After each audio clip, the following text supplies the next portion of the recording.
Hey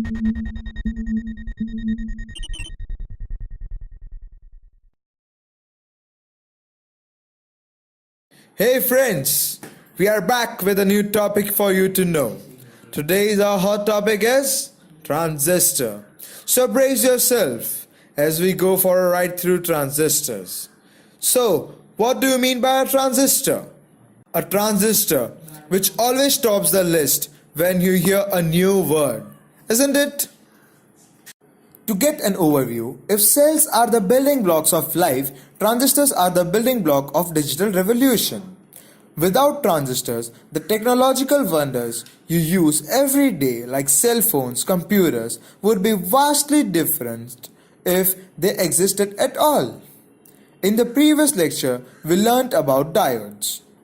If we now join together two individual signal diodes back to back, this will give us two PN junctions connected together in series that shares a common P or N terminal.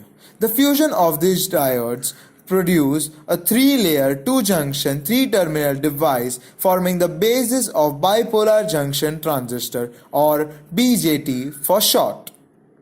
Second question buzzing in your head would be, why transistors when you have a diode? Okay, diode and transistor are different from each other. Diode just act like a valve or a simple switch. When you look at a transistors, they can act like a switch as well as perform the most important function of amplifying.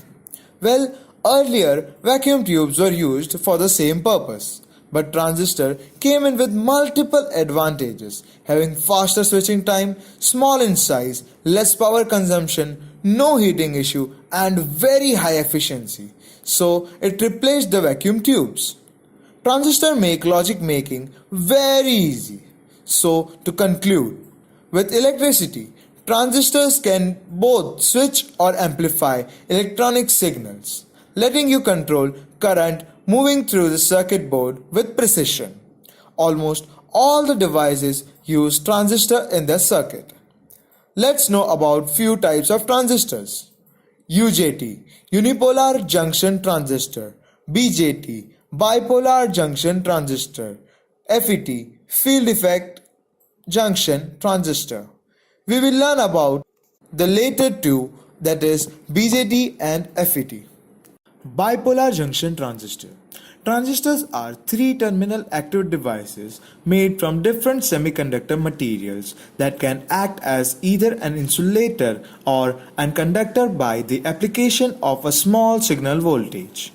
The ability of the transistor to change between these two states enable it to have two basic functions: switching or amplification.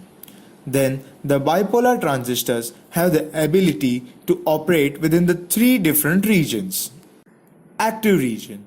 The transistor operates as an amplifier. Saturation. The transistor is fully on, operating as a switch. Cutoff. The transistor is fully off, operating as a switch.